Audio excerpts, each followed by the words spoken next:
this would probably also serve as stern warning din, Sec, no, dun sa mga possible na mag-commit ng the same mistakes or... It's exactly the purpose. Matuto naman kayo. Mahiya naman kayo.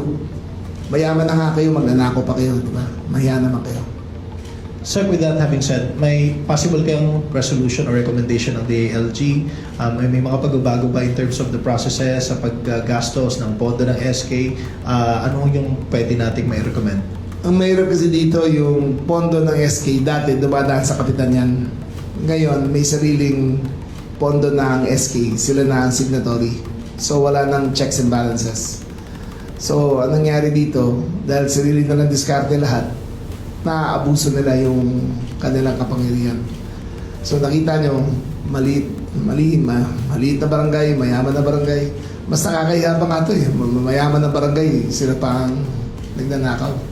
Sila pa ang umaabuso ng kanilang kapangyarihan. Kung ako lang ang masusunod, ay papalitan ko na ang struktura ng SK. Ngunit ito ay constitutional issue at hindi kaya ng aking kagawaran. Pero ang recommendation ko talaga dyan, kung magkaroon tayo ng constitutional change, ay abolish ng SK. Dahil nakikita natin na naging kulturo na rin mula bata na ang corruption ay ordinaryo na lamang. It's like you're pushing for abolition talaga ng SK na. If there is a constitutional method of changing it, then I would push for the abolition of the SK.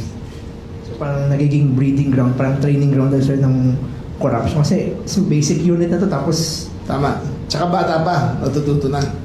Pero hindi lang yan Ang SK, after the first year, sa buong Pilipinas, 50% attrition rate. 50% hindi na napasok.